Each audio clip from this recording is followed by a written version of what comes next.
Hebreus capítulo 11. Quantos estão com o coração aí? Hebreus 11, verso 20. Pela fé Isaque abençoou Jacó e Esaú, no tocante às coisas futuras. Vou repetir. Pela fé Isaque abençoou Jacó e Esaú, no tocante às coisas futuras. Semana passada nós tivemos aqui uma terça-feira especial sobre o pai da fé, Abraão. Na verdade, semana passada foi Sara. Depois de Abraão, descobrimos semana passada sobre Sara. Eu preciso respeitar o tempo de Deus. Não posso quebrar ou queimar etapas. Se obedecer o tempo de Deus, viverei o melhor. Meu desafio essa noite é fazer a exposição sobre Isaque. No campo biográfico, eu penso que qualquer biografia bíblica é empolgante. Eu estava falando hoje com o pastor Hernandes Dias Lopes, e eu me lembro que uma vez ele disse para mim assim: se tem uma coisa que me deixa empolgado é falar a biografia de homens que foram falhos, mas se tornaram homens de fé. Homens de fé não são homens perfeitos, são homens que superaram os defeitos da sua vida. Isaque vem de uma promessa, ele é filho da promessa, ele é a alegria da casa, é sorriso, é rir, Isaque. Na galeria da fé, vai dizer que ele tem fé para abençoar os seus filhos com as bênçãos futuras. É um hábito antigo de que o pai abençoa os filhos. Esse costume se estendeu até alguns locais. Isso hoje, muitas das vezes, é desvalorizado. Quem aqui foi criado num ambiente de pai e mãe, quando antes de dormir dizia para o pai e para a mãe o quê? Bença, bença, pai. Aquela voz trêmula dizia: Deus te abençoe. Mesmo depois de grandes, sendo pai de família, ao chegar na casa dos pais, a primeira coisa é: bença pai, bença mãe. Existem famílias que valorizam mais ainda, fora pedir bênção, beija a mão do pai e da mãe. Isso tem um embasamento bíblico. Hebreus capítulo 7, verso 7. Sem contradição alguma, o menor é abençoado pelo maior. O Jacó e Esaú vão se tornar bênção, porque a bênção obedece princípio de autoridade. É a bênção que está na mão do pai que passa para os filhos. Mas qual é a verdade biográfica desse Isaque? Esse Isaque vai aparecer de forma contundente no capítulo 21, seu nascimento. O seu pai tem quase 100 anos de idade. Há uma festa quando ele nasce, capítulo 21, verso 5 a 8. De repente ele só vai aparecer no capítulo 22. E um dos mais brilhantes historiadores judeus, chamado Flávio Josefo, vai dizer que no capítulo 22, Isaque tem 25 anos de idade. Por que 25 anos de idade? Porque se ele fosse criança, não teria o poder físico de levar as madeiras para o altar. O pai Abraão chama Isaque e diz: filho, vamos caminhar, vamos para o lugar do holocausto. Mas naquele dia o holocausto será o próprio Isaque. É Isaque que faz uma pergunta tão célebre: pai, aqui está o cutelo, aqui está a lenha, aqui está o fogo, mas cadê o cordeiro para o holocausto? Esse Isaque sabe que altar pode ter fogo, altar pode ter cutelo, altar pode ter madeira, mas se não tiver cordeiro, não adianta nada. Eu quero abrir essa palavra dizendo que Deus levante Isaques, que entenda que a estrutura religiosa pode estar top, mas se faltar cordeiro não adianta nada. Eu prefiro congregar numa igreja que não tenha telão, uma igreja que não tem estrutura de som, mas que o Cordeiro de Deus possa estar nela. Agora, se tiver as duas coisas, é melhor. É Isaac que está dizendo: pai, a estrutura está aqui, a madeira. Pai, o crescimento está aqui, é o cutelo. O fogo está aqui, mas falta o cordeiro. Pai diz: fica tranquilo, filho, nós vamos subir, vamos tornar. Isaac vai mostrar uma característica de fé. Pergunte para mim qual? Obediência e confiabilidade. São duas. Escreva aí: obediência e confiabilidade.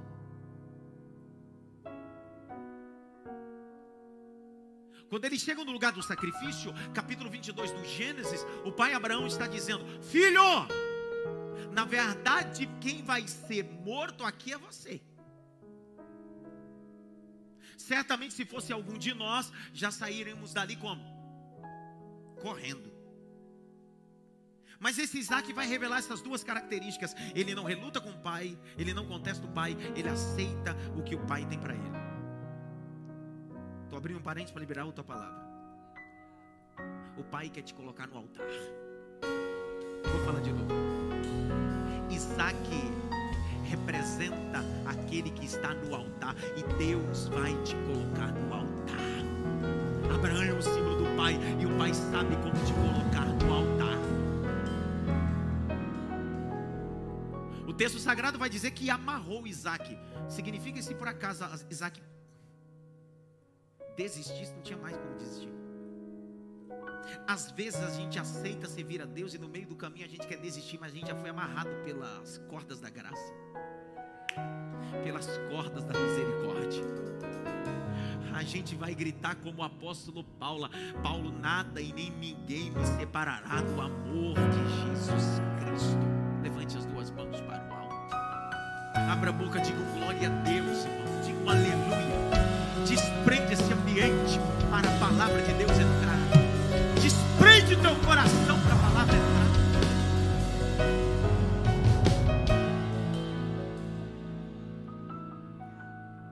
Isaac vai viver o luto, a morte do pai da fé. Isaac também é conhecido como o casamento mais belo de todos. Lembra que Abraão vai chamar Eliezer o Damasceno e vai dizer para ele: vai e encontra uma moça que seja da nossa cultura. Pegou isso? Quando ele chega no poço, lá no poço tem várias donzelas, mas Eliezer disse: aquela quem eu pedir água e oferecer não só água a mim, aos 10 camelos, essa será a esposa do meu Senhor. Você sabe por que muitas pessoas não acabam entrando na porta da oportunidade? Porque só faz o que lhe pedem. Ninguém fala nada. O que fez Rebeca casar com Isaac não foi entregar água a Eliezer, foi entregar água aos 10 camelos. Quando terminou, tudo que tinha sobre os camelos, joias, ouro, tudo isso pertenceu a Rebeca. Sabe por quê? Porque quanto mais você faz, mais o céu tem para te dar. Só 4 dá glória a Deus por isso. Preste atenção. Capítulo 24, versos 63 a 66, o texto diz que quando os 10 camelos estão vindo com Eliezer, o Damasceno e Rebeca, Isaac está saindo ao campo para orar. Para o quê? E de longe, pastor Alessandro, ele viu quem? Rebeca. Característica de Isaac: ele é um cara que ora.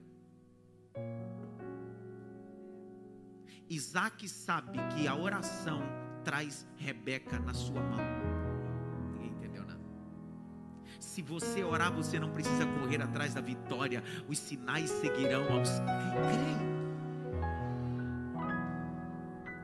Isaac é alguém que tinha de tudo. Grite bem alto: tinha de tudo.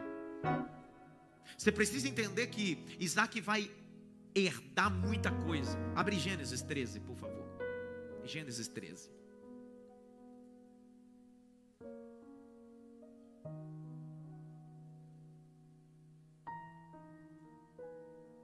Verso 2.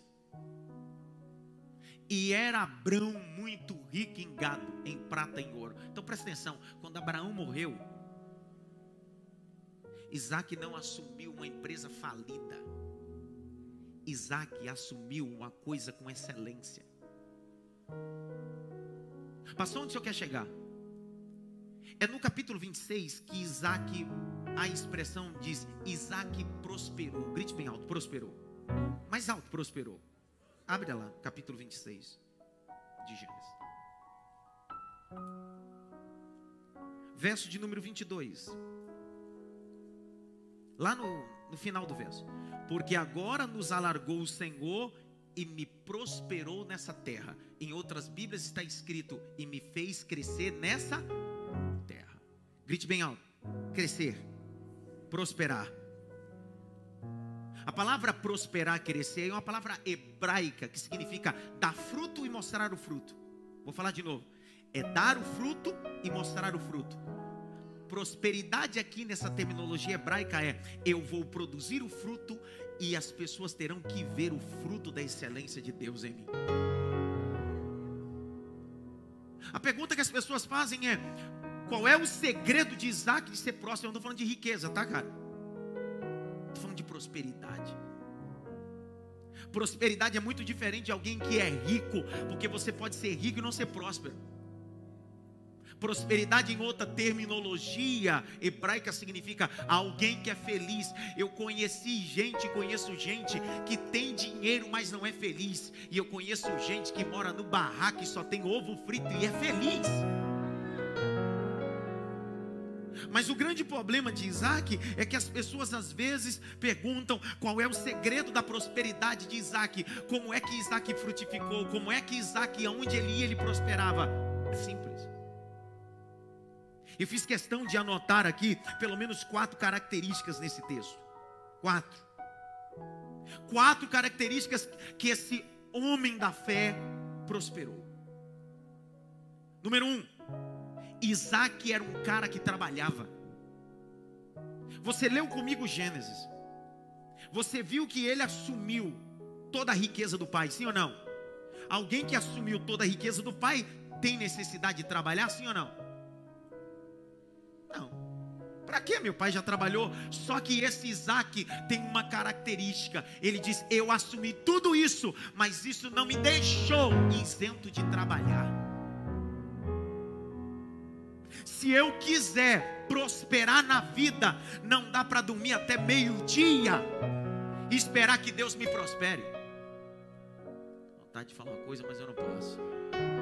A prosperidade não alcança gente preguiçosa. Quem dorme muito não prospera. Quem dorme pouco vive a excelência do trabalho. Você sabia que o Brasil, aí eu falo agora no campo sociológico. Você sabe que os Estados Unidos é colônia inglesa. E os ingleses têm por sua base sociológica o contexto do protestantismo. E dentro do protestantismo é se estabelecido que o trabalho é honra a Deus. O trabalho é o quê? Honra a Deus.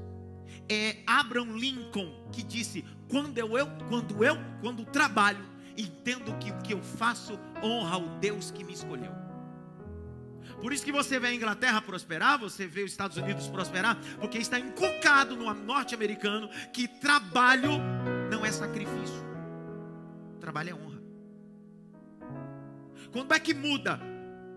Todo país que é colonizado pela Igreja Católica Apostólica Romana, desde o ano 609, o embasamento disso tudo é: trabalho é penitência.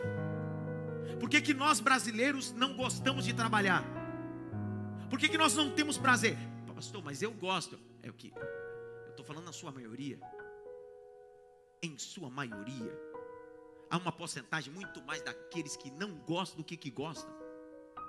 Para você ter uma noção, acordar nos Estados Unidos, acordar em Londres e dizer que vou trabalhar, isso é gratificante para nós, muitos de nós, porque a nossa cultura foi inculcado isso, que trabalho é penitência. Que Deus vire uma chave dentro de nós, na nossa cabeça.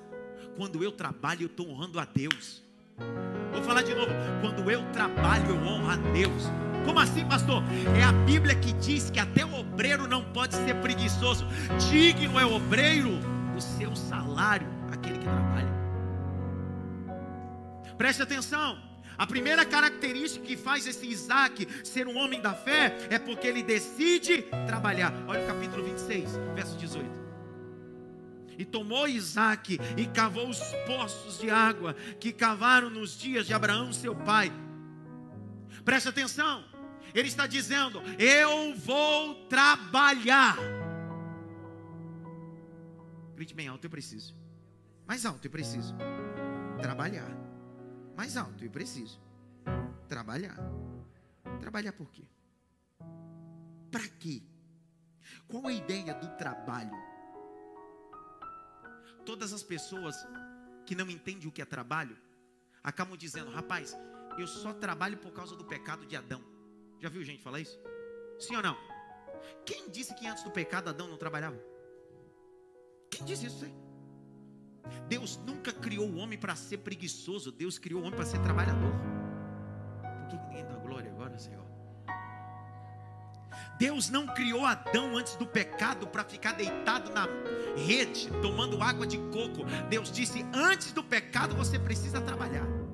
Abre comigo Gênesis capítulo 2.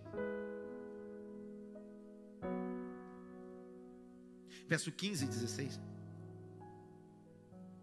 Primeira característica, por que Isaac se tornou homem da fé? Porque ele prosperou, porque ele era um homem que entendia que precisava trabalhar. E tomou o Senhor Deus o homem e pôs no jardim do Éden. Para fazer o quê? Para fazer o quê, pessoal? Lavrar é o quê? É o quê? Mas aqui o homem não tinha pecado ainda. Verso 16. E ordenou o Senhor Deus ao homem, dizendo: de toda ave do jardim comerás livremente. Você pegou ou não? Eu trabalho no 15 e no 16 eu tenho direito para comer. Não, tá bom, vou falar de novo, vou explicar. Eu trabalho no 15 e se eu trabalhar no 15 eu tenho direito de comer no 16. Então você só terá direito de comer se trabalhar no 15. Abre comigo 1 Tessalonicenses sobre trabalho. 1 Tessalonicenses 4, 11 e 12. Deus está nos estimulando. Se eu quiser ser próspero e ser um homem de fé, eu preciso trabalhar. Porque até o céu é tomado o quê? Trabalho. Olha lá. Procurei viver quieto e tratar dos vossos próprios negócios e trabalhar com as vossas próprias mãos. E como já o tenho mandado, para que andeis honestamente para com os que estão de fora, e não necessitais de coisa alguma. É Deus que está dizendo: trabalha, cara. Trabalha. Essa pandemia gerou dentro de nós criatividade e trabalho. Teve gente que se reinventou e prosperou dentro da pandemia. Por quê? Porque teve gente que não abaixou a guarda. Grite bem alto: trabalhar. Mais alto: trabalhar. Até Deus trabalha. Grite bem alto: até Deus trabalha. João 5,17, abre aí.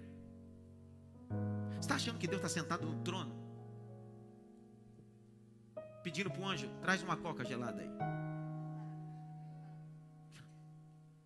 Olha lá. E Jesus lhe respondeu: meu Pai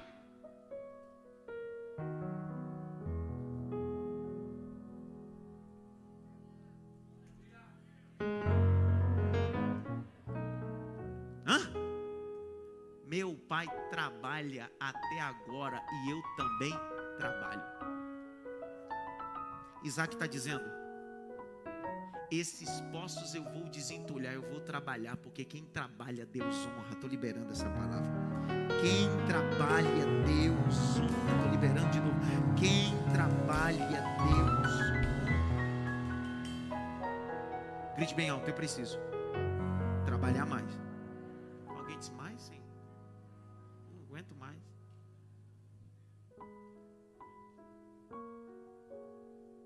Segunda coisa que fez esse Isaac se tornar tão importante: ele era um cara obediente. Se eu quiser ser próspero, eu preciso aprender a ser obediente. Se eu quiser ser um homem de fé, eu preciso obedecer. Você sabe por que algumas pessoas não conseguem entrar para a galeria da fé e não conseguem prosperar? Porque são rebeldes no caráter. E todo reino dividido não prospera. Tem gente que reluta contra a direção de Deus. Tem gente que não aceita o que Deus tem para ele. Por quê? Quer viver vive a prosperidade do seu jeito, quer viver e entrar na fé do seu jeito, Deus está dizendo para Isaac: Isaac só entrou na galeria da fé, primeiro porque trabalhava, e segundo porque me obedecia. Ainda que obedecer a Deus pareça ser uma loucura, obedeça, porque Deus não é homem para que minta, nem filho do homem para que se arrependa. Parece ser muitas das vezes, cara, não acredito, é isso? É, mas fica, obedeça, Deus te fará prosperar nesse lugar. Olha o que diz o capítulo 26 de Gênesis. Olha a obediência desse cara. Capítulo 26, verso 1. E havia fome na terra, além da primeira fome, que foi nos dias de Abraão. Por isso foi-se Isaque e Abimeleque, rei dos filisteus, em Gerar. E apareceu o Senhor e lhe disse: não desças ao Egito, habita na terra que eu lhe disser, peregrina nessa terra, serei contigo, oh glória, te abençoarei, porque a ti e a tua semente darei todas essas terras, confirmarei o juramento que tenho jurado a Abraão seu pai. Olha o verso 4, você dá glória a Deus. Multiplicarei a tua semente como a estrela do céu. Qual é o sucesso de Isaac? É que Deus apareceu para ele e disse assim: obedece. Olha lá o verso de número 6. E assim habitou Isaac em Gerar. Ele ficou aonde Deus mandou. Ainda que a crise tenha chegado, ele decidiu obedecer. Vou falar de novo. Ainda que a crise tenha se manifestado, ele decidiu obedecer. Por que Deus rejeitou o reinado de Saul?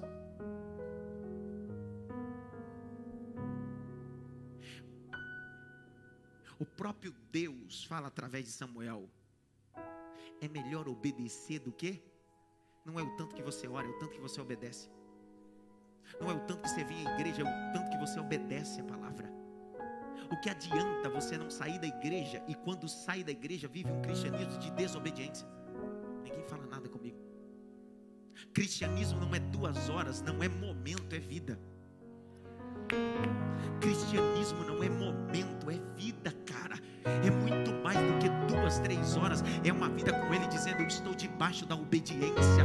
Alguém diz assim: sai daí, vai para lá. Aí você precisa dizer bem assim: eu não ando segundo os conselhos da vida horizontal, eu estou na vertical. Quem manda na minha vida é Deus. Eu estou debaixo da palavra de Deus. Grite bem alto: a prosperidade de Isaac. Mais alto: a prosperidade de Isaac está na grande característica da obediência. Não espere que Deus te prospere se você tem dificuldade de obedecer. Eu não posso esperar de Deus prosperidade se eu tenho dificuldade de obedecer o que Deus tem para mim. Olha a bênção da obediência. Abre comigo Deuteronômio 28. Olha a bênção da obediência. Deuteronômio 28, 15 a 19. Será, porém, que se não deres ouvido à voz do Senhor teu Deus, para não cuidares em cumprir todos os seus mandamentos e estatutos que hoje te ordeno, então virá sobre ti todas essas maldições te alcançarão. Maldito serás tu na cidade, maldito serás tu no campo, maldito teu cesto, maldito a tua maçadeira. Olha lá o verso 18: maldito é o fruto do teu ventre, maldito é o fruto da tua terra, as crias das tuas vacas, o rebanho das tuas ovelhas. Deus está dizendo: cara, se você não obedecer, não reclame da consequência. Não existe mágica evangélica, não existe revelação da prosperidade, existe princípio. Ninguém fala nada. Não, pastor, mas eu vou ali no culto do manto, do plóvia, do revaciar, tem uns profetas ali, ele vai jogar um óleo na minha cabeça, vai marchar e eu vou prosperar. Não existe prosperidade sem obediência. Só 5 entenderam isso. A obediência abre porta. A obediência abre porta. Grite bem alto: eu preciso. Mais alto: eu preciso obedecer.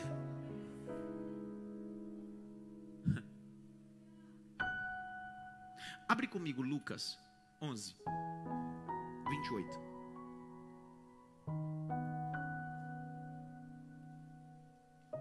Mas ele disse: antes bem-aventurados que ouvem a palavra de Deus e fazem o quê? A palavra guardar é obedecer. A palavra bem-aventurado é próspero. Grite bem alto, próspero. Mais alto, próspero. Quer ser feliz? Ouve a palavra, guarda, obedece. Você prospera em lugar que ninguém prospera. Você prospera onde ninguém prospera.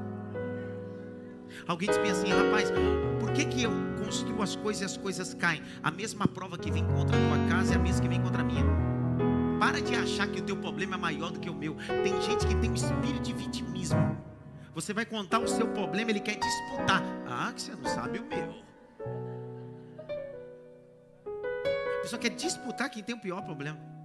Deixa eu te contar uma coisa. Os problemas são iguais para cada um. É só você abrir Mateus 7, 24. A Bíblia diz que o mesmo vento, tempestade e as dificuldades que vieram sobre a casa edificada sobre a areia é a mesma sobre a rocha. A diferença é que uma cai e outra fica em pé. Pergunta por quê? Porque uma ouve e pratica, a outra só ouve. Ninguém fala nada. Aquele que ouve a minha palavra e pratica compara um homem prudente que edificou a sua casa sobre a rocha. Soprou o rio, vento, tempestade. A casa não caiu, porque estava edificada sobre a rocha. Grite bem alto. Obediência. Primeira característica de Isaac: porque ele entra na galeria da fé, porque se torna um camarada próspero, porque ele trabalha. Segundo, porque ele obedece. Terceiro, porque ele é resistente. Grite bem alto: resistente. Mais alto: resistente. Cara, esse Isaac vai me mostrar que se eu quiser prosperar, eu preciso resistir. Resistir ao quê? Olha o capítulo de número 26, verso 15.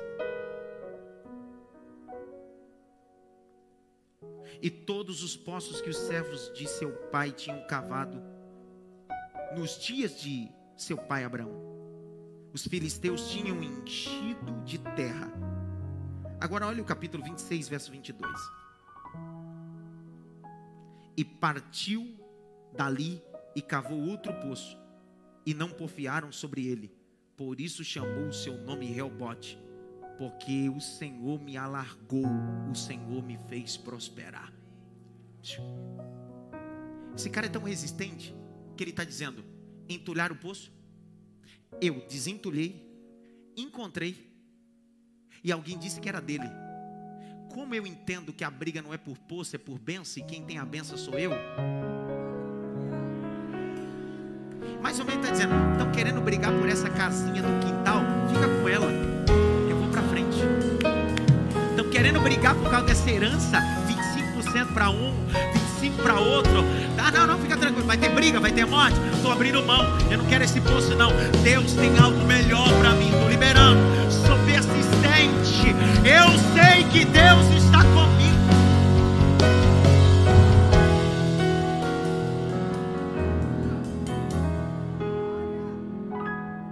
Primeira característica, segredos para que Isaac se tornou o próximo. Número 1, ele trabalhava. Segundo, ele obedecia. Terceiro, ele era resistente. Agora o quarto é o melhor de todos. Pergunte qual?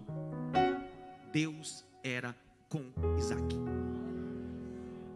Porque se você trabalha e Deus não for com você, não dá nada. Se você obedecer e Deus não for com você, não dá nada. Você pode ser resistente, mas se Deus não for com você, não dá nada. Sabe por quê? Porque o trabalho e o que você conquistou não é mérito teu. Porque você não pode dizer eu trabalhei. Você tem que dizer eu trabalhei, mas foi Ele que me deu. Ele que abriu a porta. Ele é poderoso. Olha lá, capítulo de número 26, verso 24. E apareceu o Senhor naquela mesma noite e disse: eu sou o Deus de Abraão teu pai, não temas, porque eu sou contigo. Abençoar-te-ei, multiplicarei a tua semente por amor de Abraão, meu servo. Agora o 28, você dá um glória a Deus. E eles disseram: havemos visto, na verdade, que o Senhor é contigo. Que raiva, Adalberto! Era para você ter dado glória, porque a Bíblia diz que prosperidade é produzir frutos e mostrar o fruto. O texto está dizendo: Deus me prosperou, que todo mundo teve que reconhecer que eu sou resultado da bênção de Deus, eu sou resultado do milagre de Deus, eu sou resultado do favor de Deus.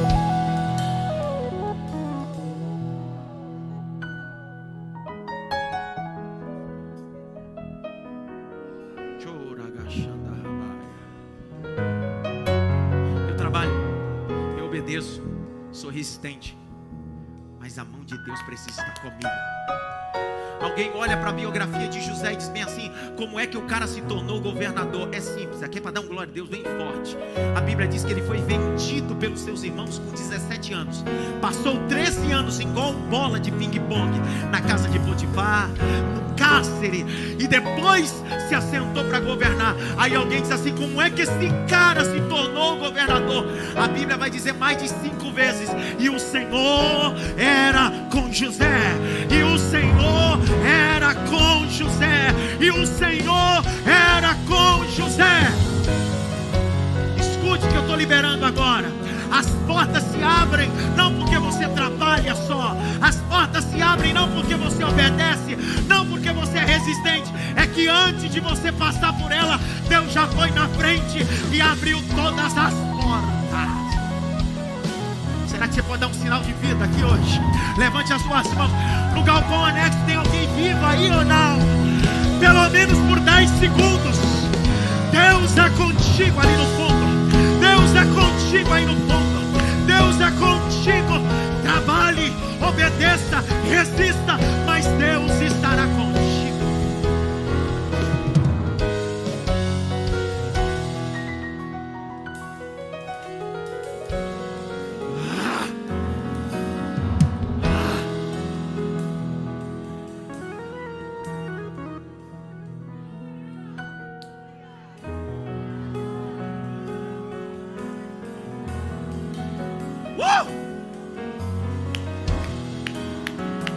Não existe cursinho de prosperidade, não existe 7 chaves da prosperidade, não existe final de semana para se tornar próspero. Quer prosperar? Trabalhe. Quer prosperar? Obedeça. Quer prosperar? Resista. Quer prosperar? Aceite a mão de Deus em você.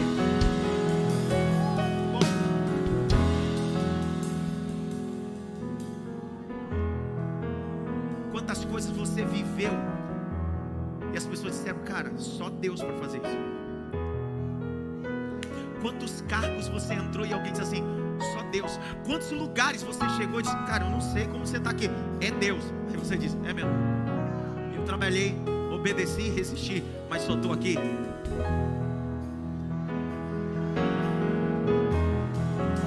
Estou aqui. Cheguei onde cheguei. Vivo o que vivo. Tem gente recebendo essa palavra, porque Deus é comigo. Deus é comigo. Sabe, que Deus nos dê a ousadia de Moisés. Rogerinho, que Deus nos dê a ousadia de quem, Rogério? Moisés.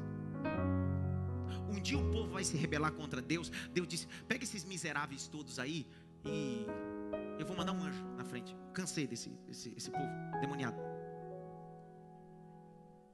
tribulado. Deus falou assim para Moisés. Aí Moisés disse: Eterno, deixa eu fazer uma coisa. O senhor vai mandar quem? Um anjo.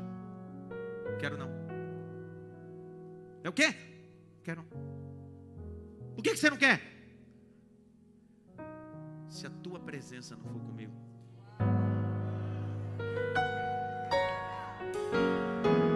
Se o Senhor não for comigo, eu não redo o pé daqui. Ele está dizendo: eu quero a tua presença. Ele está dizendo: eu me preparei no Egito, eu tenho qualificação, como diz Atos, mas se a tua presença não for comigo, não dá. Eu não quero querubim, eu não quero serafim, eu não quero arcanjo.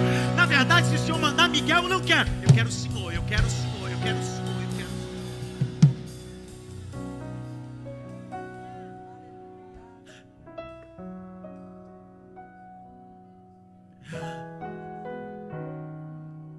Por que dentro dos princípios de um homem que é próspero começa dizendo trabalho? Porque você não conquista nada da noite pro é trabalho.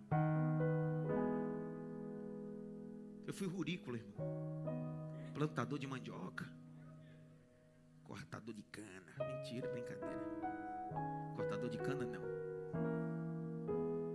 Minha avó cortava cana. Do lado da casa dos meus avós tinha um pé de cana, canavial. Você sabe como arranca a mandioca da terra? É engraçado que quando os netinhos vão na casa do avô e da avó no sítio, chega lá e arranca um pé de mandioca e diz: ah, que legal. Passa o dia todo.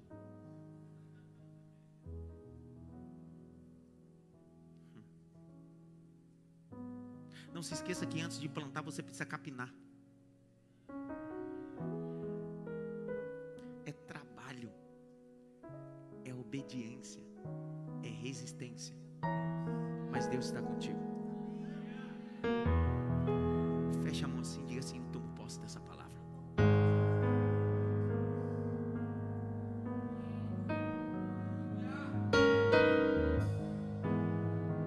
Agora olha o capítulo 26. Depois que a gente descobriu essas 4 facetas de Isaac, olha o que acontece. 26, 14. E tinha possessão de ovelhas, possessão de vacas, muita gente ao seu serviço, de maneira que os filisteus faziam o quê? Tem uns crentes que tem medo de olho gordo, olho obeso, olho esbugalhado.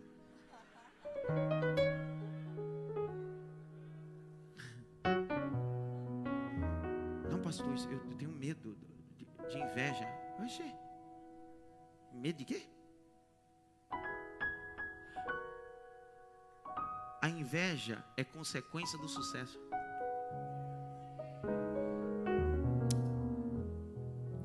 Enquanto Isaac não prosperava, não tinha invejoso. É só Isaac prosperar que os invejosos se levantam. Eu estou orando para Deus me tirar daquela empresa, está cheia de invejosos. Então vai trabalhar no céu.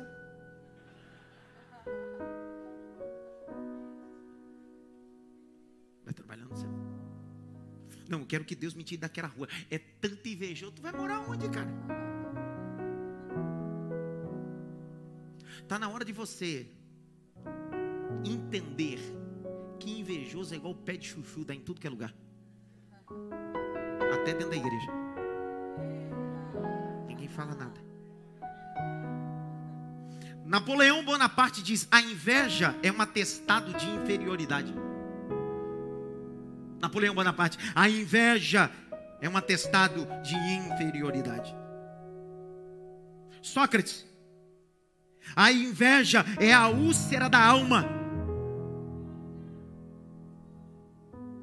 A inveja é a arma dos incompetentes.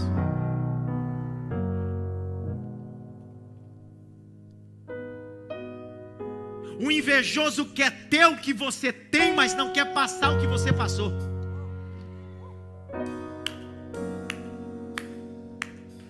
O invejoso só olha o bônus, mas não olha o ônus.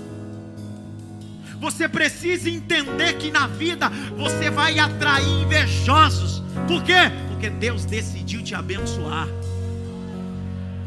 Só 2 pegaram essa palavra.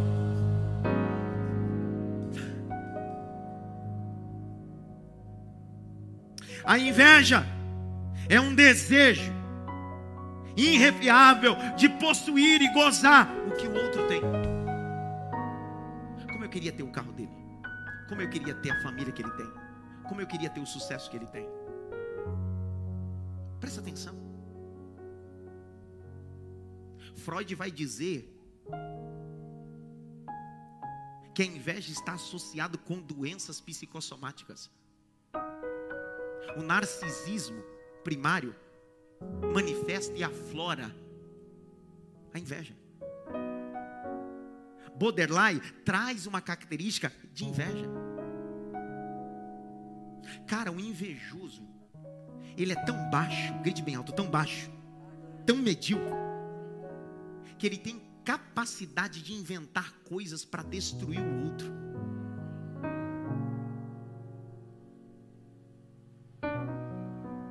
Grite bem alto, invejoso. Quem aqui nunca ouviu falar de William Shakespeare? Em sua peça mais sublime de 1603, dois personagens se destacam na peça de William Shakespeare: Iago e Otelo. A história vai dizer que Otelo é nomeado pelo general Cássio. A primeira coisa que Iago fez, ao invés de se alegrar, foi invejar, dizendo: por que ele? Não eu. Por que ele? Não eu. Na peça escrita por William Shakespeare, ele diz: o invejoso tem a capacidade de tramar a tal baixo, que ele diz bem assim: e Iago, inflamado pela inveja, começou a minar Otelo, dizendo: sabe tua esposa? Ela tem um caso com o general Cássio. Ele foi inflamando Otelo, que Otelo chegou em casa e brigou com a esposa e matou-a, esganada. Depois de ver a besteira que ele tinha feito, com um punhal ele se matou. E sabe o que Iago fez? Festejou. Porque todo invejoso se alegra com a desgraça dos outros.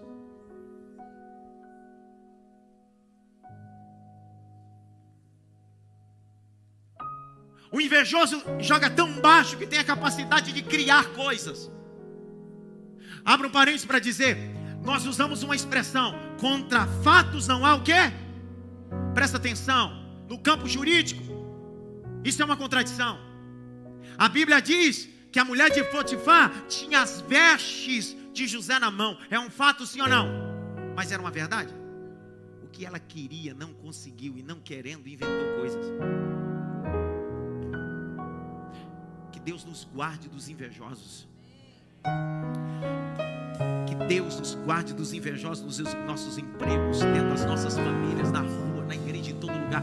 Eu estou liberando essa palavra. Que Deus nos guarde dos invejosos. Deus esconda, gente. Grite bem alto, invejoso. Mais alto, invejoso. É uma miséria. Mais alto, invejoso. É uma miséria. É engraçado quando a gente entende sobre inveja. Parece que abre uma importância. Abre comigo o Êxodo, por favor. Capítulo 20, verso 17.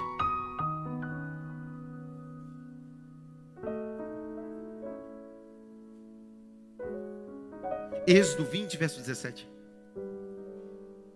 Não cobiçarás a casa do teu próximo. Não cobiçarás a mulher do teu próximo, nem os teus servos, nem a sua serva, nem o seu boi, nem o seu jumento, nem coisa alguma do teu próximo. Abre Tiago, por favor. Tiago, vamos abrir o livro de Tiago. Tiago 3,16. Tiago 3,16. Porque aonde há inveja, é espírito contencioso, aí a perturbação de toda obra. Grite bem alto, invejoso.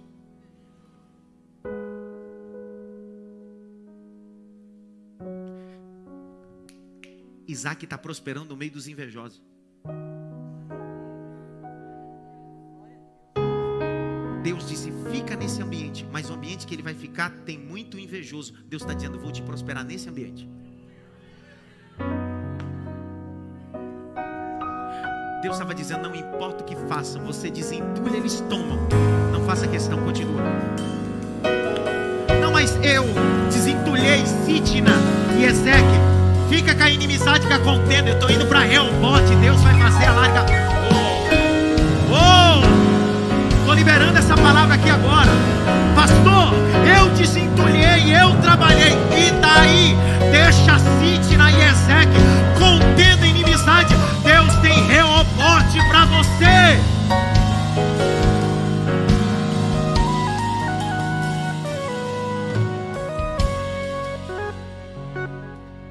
Grite bem alto, invejoso. Mais alto, invejoso. Invejoso quer ter o que você tem, mas não quer passar por onde você passou.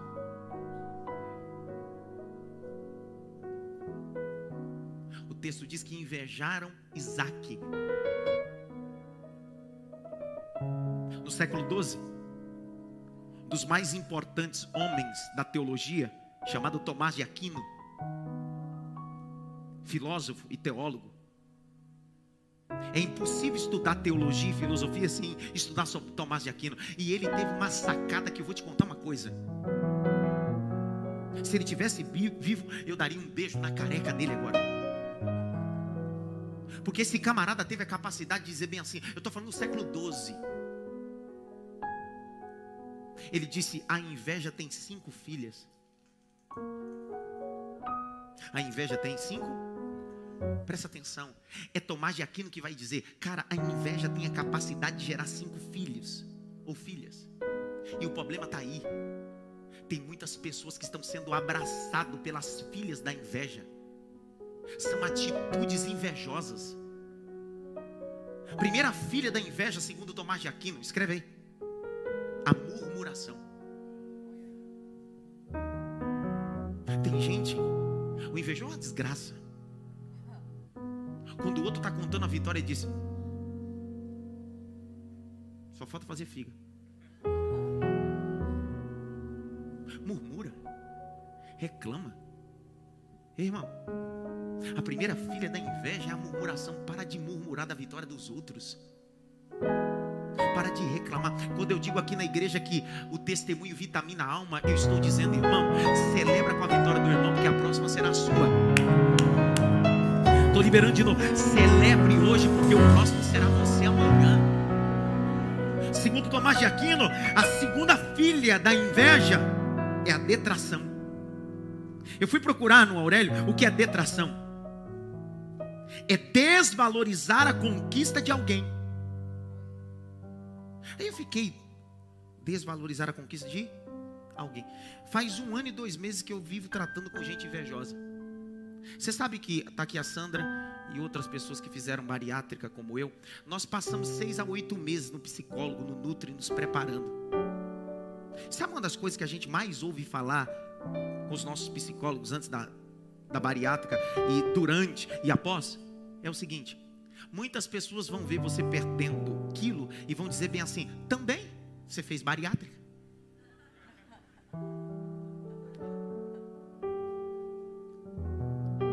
Isso é alguém que tem manifestação de detração. Não sabe o trabalho que dá. Não sabe a agonia que a gente passa. Porque não adianta você operar do estômago e não operar da cabeça e não reeducar.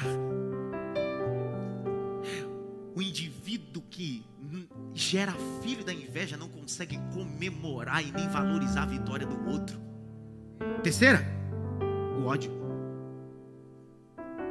Você sabia que um dia um irmão me procurou e disse assim, eu te odeio.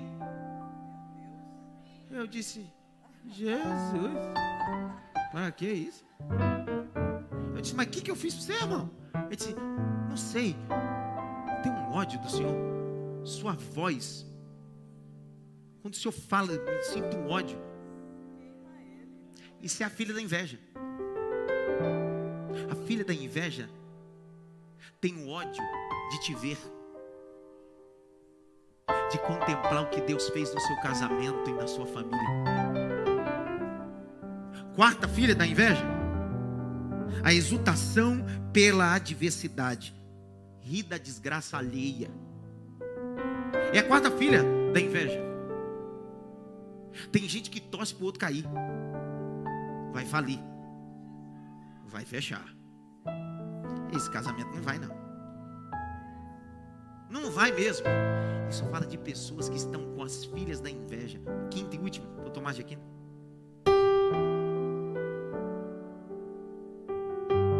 Aflição pela prosperidade, tristeza em ver o sucesso do próximo. Se alegra com os que se alegram, chora com os que choram. Eu penso que chorar com os que choram é fácil, sim ou não? Agora o difícil é olhar para alguém e dizer bem assim, ele já se alegrou e eu não cheguei ainda não. É aí que se manifesta se eu tenho inveja ou eu tenho amor. Paulo vai dizer em Coríntios que o amor não tem inveja. Grite bem alto, não tem inveja. Escute o que eu estou dizendo para vocês. Deus fez Isaac prosperar num ambiente de invejosos. Deus fez Isaac prosperar num ambiente de invejosos. Grite bem alto: Deus vai me guardar. Mais alto: Deus vai me guardar. E eu termino a mensagem nessa terça-feira de instrução. Mais um personagem sobre a galeria da fé. Esse Isaac entendeu que Sitna foi entulhado e desentulhado por ele. Ezequiel foi entulhado e desentulhado por ele. Mas ele decidiu continuar. Grite bem alto: eu preciso continuar. Grite bem alto: em fé. Capítulo de número 26. Verso de número 24.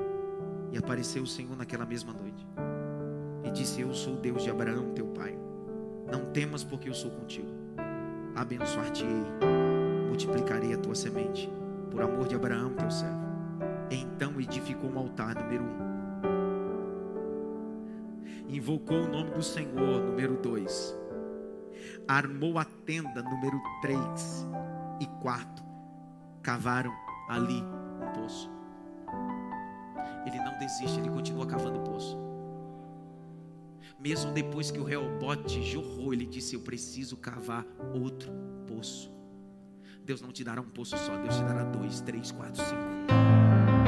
Porque quanto mais invejoso tiver, mais Deus te fará prosperar na cidade de Gerar e no vale de Gerar. Agora um segredo para fechar. Capítulo de número 26.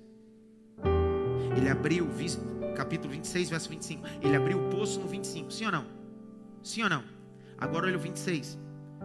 Ele tinha uma situação com Abimeleque, que era o rei dos filisteus, e ele precisava resolver essa situação.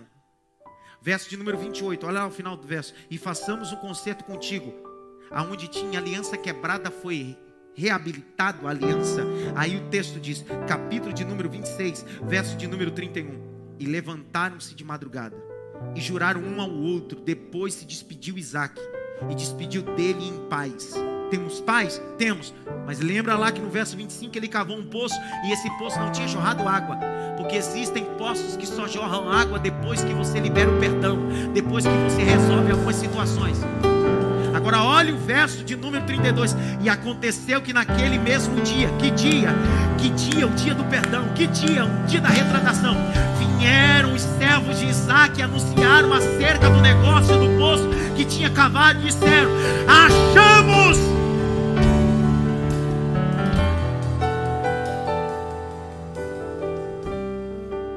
O Ezequiel Sitna foi a capacidade de desentulhar. O Reobote foi a capacidade de abrir. Só que esse quarto poço só vai jorrar água quando eu perdoar.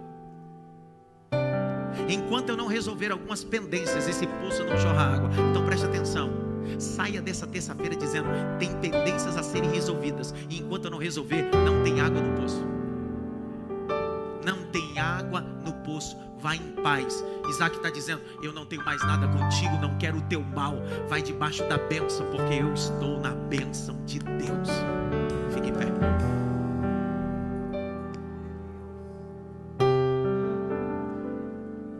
Olhe para cá. A Bíblia diz em Hebreus: e então Isaac pela fé abençoou quem? Aos seus filhos, Jacó e Esaú. Foi essa bênção que estava sobre Jacó e Esaú.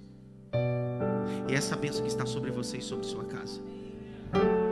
Vou falar de novo. É essa bênção que está sobre você e sobre a sua casa. Grite bem alto: eu estou. Mais alto: eu estou debaixo da bênção. Mais alto: eu estou debaixo da bênção. Põe na tela para a gente ver as duas bênçãos aqui. Capítulo 28, põe aí. Capítulo 28, 28 não, 27, verso 28 e 29. Capítulo 27, 28 e 29 de Gênesis. Assim pois, te dê Deus do orvalho dos céus e da gordura da terra, e abundância de trigo e de mosto. Oh glória! Sirva-te povos e nações, se encurvem a ti. Se Senhor teus irmãos e os filhos da tua mãe se encurvem a ti. Malditos sejam os que te amaldiçoarem, benditos sejam os que te abençoarem. A próxima bênção é sobre Esaú, verso de número 39 e 40. 40, aconteceu que acabando Isaac de abençoar, abençoa Jacó.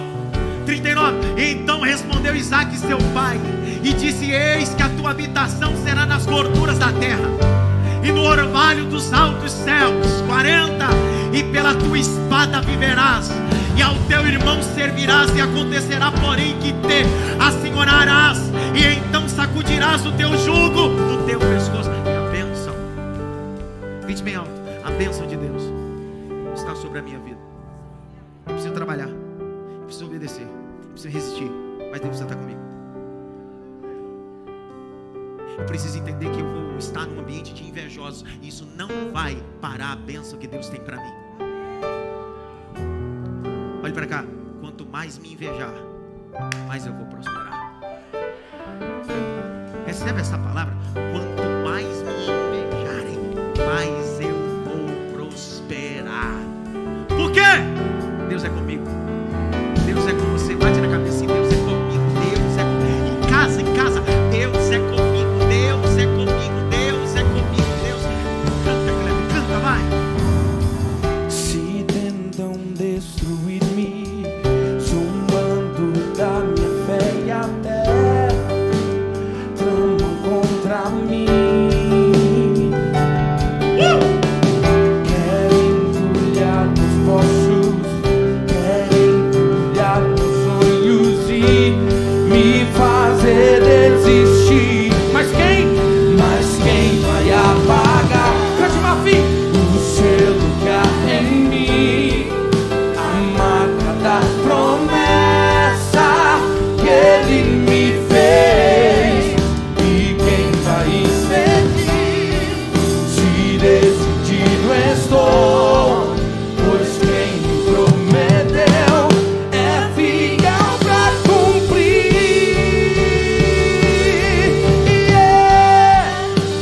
O meu Deus nunca falhará. Eu sei que chegará minha vez, minha sorte Ele mudará.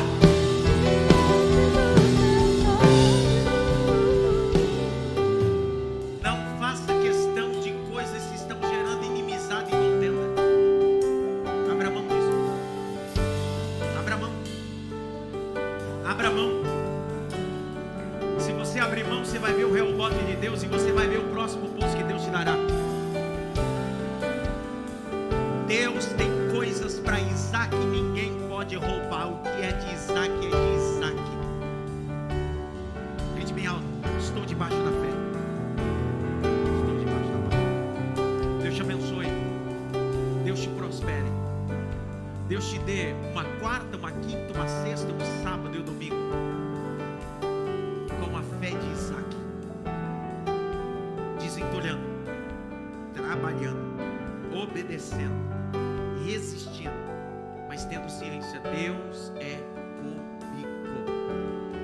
Que a graça do nosso Senhor e Salvador Jesus, o grande amor de Deus Pai, a consolação e a união do Espírito Santo seja com todos, não só agora, mas para todos sempre. Quantos podem dizer amém aí? Vai debaixo da bênção.